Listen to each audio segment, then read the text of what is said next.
Welcome back to another episode of the Venus Cove. Happy Cancer season, Venus Angels. Happy season of summer love. Happy moon gazing in nature, the beach. Happy travel season. I feel the food tastes so much heartier these days. Emphasis on the heart. I feel a sense of creativity coming my way, and I just want to start off by apologizing about not having an episode for Gemini season. Truly, Gemini season took me by storm. I was traveling at the time on a mandatory leave and thought I could make an episode during my travels, but alas, I was not able to. I also was in my head quite a lot, as Gemini is the season of mind, mental, and communication. I feel like my communication antenna was just out of whack, unfortunately, so I do apologize for that. I think now I have better footing in Cancer season. I feel my Cancer rising is so much more intensely, and I've been loving it. I feel so much more refreshed from Gemini season, and I feel like that makes sense because Cancer is a water sign, so there's a lot of water here this season. The new moon last week was really a welcome back to myself. I feel so much more playful. Friends have also been playful, and I feel like this season is going to bring a lot of play and art and creativity and just more easygoing energy. And I think that's what I'm leaning towards these days too. I notice sometimes when intensity comes back in, I don't stay on it for too long anymore either. So let's talk about Cancer season and what this energy brings to us. Cancer kicks us off into the summer solstice, so happy Letha to all the witchy angels out there. Cancer is a cardinal water sign, as mentioned before, guided by the moon. So this makes for a very deeply emotional, nurturing, and intuitive season. Kind of like how Pisces season was, lots of intuitive energy here. So expect a shift from Gemini's mental mind communication energy to Cancer's sentimentality, introspection, and emotional bonding with yourself and others. The overall energy of Cancer season is nurture, safety, healing, and deep connections. Your home and your inner world are being focused on at its core. And speaking of, I'm not sure if you're hearing these sounds, but my stomach is kind of growling. I'm trying intermittent fasting for the first time ever. I finally caved, and I wanted to give it a try. So if you hear my stomach just making noises, I apologize for that. But back to Cancer season. So this is a great time to build or rebuild relationships with family, friends, maybe relationships if things have been rocky. This is your sign to work on your home harder. The stars are there with you right now. Go to therapy. Reach out to family members you don't speak to that much. Go to couples therapy. Go to family therapy. This is the season of connecting back home, not just with yourself, but with your loved ones. There are seasons that focus on oneself, and I know I want to mention this because I know our culture is very independent and self-motivated and self-focused, and that's lovely because I feel like individuality is important as well. But this season is not that season. You should have done that in Taurus season, where it's very self-focused. But this season is truly about love with everyone. It is the moon's season, and it is there for everyone. So, yeah, I want to share that I actually did a little bit of research on this year's Cancer season and discovered that abundance and growth due to Jupiter in Cancer brings a year-long emphasis on family and belonging and emotional richness. So from here on until 2026, Jupiter will be in Cancer, bringing a lot of emotional richness. And angels, I don't know if it's my Cancer rising, but yeah, I feel like my emotions and feelings are much more vocalized than I have ever been able to vocalize in my life. It's powerful and it's exhausting, so take homage. Now for inner work, because we can't forget about ourselves. But I've been in a very creative mood lately, like I mentioned, and although this is a season of fun and school's out, maybe people are camping, there are moments of reflection. Summer comes once a year, and it flees fairly quickly for people on the East Coast, at least. This doesn't last as long, or at least it doesn't feel as long as other seasons. And if you think about it, we kind of just went through it as a planet. We went from grieving the winter's death, and then rebirthing, resurrecting back in spring, which is already a transformation of its own. And now we're just here. So it's a really nice and calming time to write, meditate, and maybe declutter. Tune into what truly matters, and that's whatever that means to you. So with that being said, I want to introduce a new form of sharing some things that I've been learning so far during each season, because I always learn something every month and I never really share it here. But I think after giving you the monthly forecast of each season, I want to share a little story, a little fable, some might say, that I learned during each season, and I hope that it brings some type of insight or inspiration. And I'll keep it fun, I'll use some pop culture references, and it'll be fun. Warning, there will be some spoilers when it comes to films that I'll be sharing. So here goes. If you've been listening to my podcast since January, it's a fairly new podcast, you may know that this year is my final year in my 20s. It's my last year in my Saturn's return, and I will be going up to the 3rd floor this year, y'all. I'm going up. And maybe it's Cancer season, maybe it's me growing up, but I've been manifesting and starting to see some of my prayers and intentions being shown to me in the physical world now. I've been manifesting a much more peaceful and harmonious lifestyle, and I've been good at giving that energy to others, but I've always had a hard time giving it to myself back. But I think I figured out on how to give it to myself. Now, I'm a big movie/show/film kind of angel. I get so much knowledge and inspiration from films. I just love films. And I know that society and culture always strive to be the main character, because the main character is everything. They are the show. They make the show.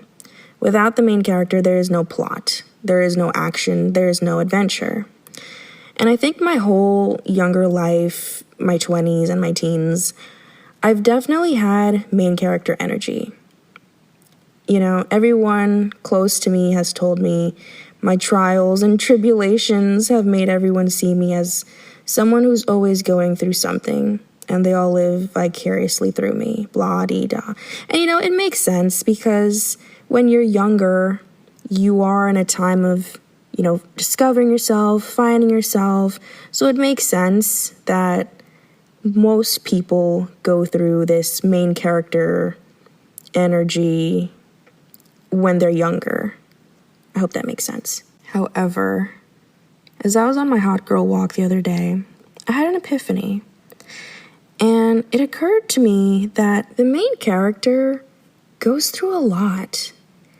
They go through immense pain and struggle and battle, and they don't really live a full life due to all that, at least not until the end of the film. And I notice their side characters, their supporting characters, and perhaps even some oracles in the mix, they live a fuller life. They live life fully. Let me explain. I was watching a couple films the past few weeks, and each time I observed, especially in shows, you'll see a better representation in shows. But side characters are doing a little bit of everything in their own quiet life. It's not represented loudly or like a problem. It's just a quiet, less chaotic way of living. It's like, yeah, I have a little problem here. We're gonna get it fixed, and then I'm gonna go back to myself because I know myself. You know, like there's not a lot of change with them. They're more concentrated, and there's also some power in that because oftentimes the main characters are still trying to find themselves. They're still trying to figure out who they are, but their friends around them usually know who they are already. They have a mold that's been shaped, and maybe once or twice do they possibly change things up in a show. Think of Buffy the Vampire Slayer, for example. Willow. She had about 2 times of changes in her wardrobe and her powers. But for the most part, when you think of Willow, you think that she's pretty grounded, pretty smart, and later on, she discovered she has witchy powers, and that's about it, okay? Well, I'm only on season 4, and I'm about to start season 5, so if she has more changes, I don't know about them yet. Another pop culture reference, Chilling Adventures with Sabrina. And let's talk about her friends, Ross and Susie/Theo. Sabrina is constantly morphing and going back and forth with being a witch or a mortal or both. And then on after that. Now she has to decide if she has to be the queen of hell or stay on Earth with her friends. You know, like it's so much that she has to go through. Meanwhile, Ross figures out she's a witch, but it's not something that defines her. Like when you still think of Sabrina's friend Ross, she is a great friend. She's always there for Sabrina and helps her out in her problems that usually need some extra support. But that's about it. Her transformation of being a witch definitely was a big deal, but it also didn't like define her, make like a hugeness about it. And I feel like that also might have been due to Harvey's trauma. But that's a conversation for another time. Theo comes out as trans and embraces his identity as a boy, which is a really beautiful storyline. But he truly accepts his change. He accepts his transformation. And that's the difference between them and Sabrina. They're open to change, and each change is scary. But Sabrina, having to make 2 Sabrinas to live a double life, caused more harm than good. The chaos was chaosing, perhaps due to the fact that she is the main character and the main character doesn't accept what first comes to them. And that's really powerful of them too. Maybe it's the writing of the show, but Ross and Theo overcome their problems way quicker than Sabrina. And I'm not saying their journeys weren't difficult because it sure as heaven was. But again, supportive characters tend to accept themselves a little quicker than the main character. But perhaps that's just writing of Hollywood style. So this one can be debated. You can't deny that she dragged a lot of people in her world with her too. In the show Wednesday, as much as Wednesday doesn't want to be a main character or attraction to anyone, she is put in a position where she has to adjust to a new school. And once again, just like Sabrina, she does not accept this. So the main character is very active. They're very curious, especially about what is given in front of them. They're searching for identity. They're searching for themselves in a space where others know and have a better grip of who they believe they are. The main character, though, challenges everyone around them to really make sure they know who they are. They sort of come with their ever-changing transformation and show people what more they can do. They shake the most stubborn people out of their loop. Wednesday challenged Enid's bubbly, superficial personality to be more clever and mischievous in situations like the Poe Cup, for example.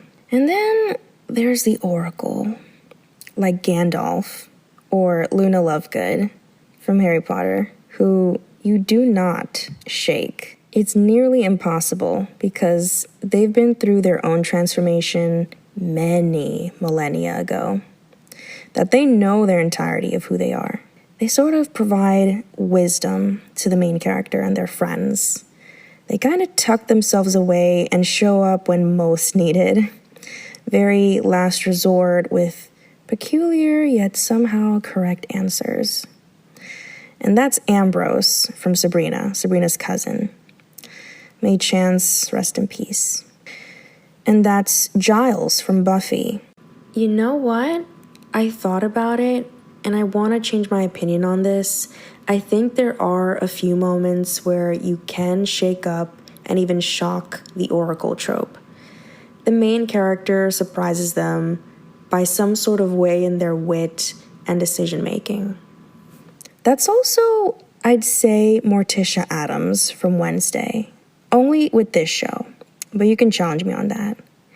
I only say this because Oracle characters don't usually have like a family, but I only mention her because she has had her own history and chaos and trials and tribulations in that school too, and yet somehow came out with, a wealthy family, and she's very peaceful. So yeah, but again, that one's debatable. With all that being said, I think I'm falling in between the side character trope and Oracle trope, and I'm kind of loving it. There's just an air of quietness with them that I've been cultivating in my life, and it feels less shaky and less change and much more toned down. And for someone who has been chaotic their entire 20s, it took a long time to get here. When you're so used to chaos, a quiet life seems kind of boring, kind of not enough, kind of blah, It's rather addictive to stay in the main character energy.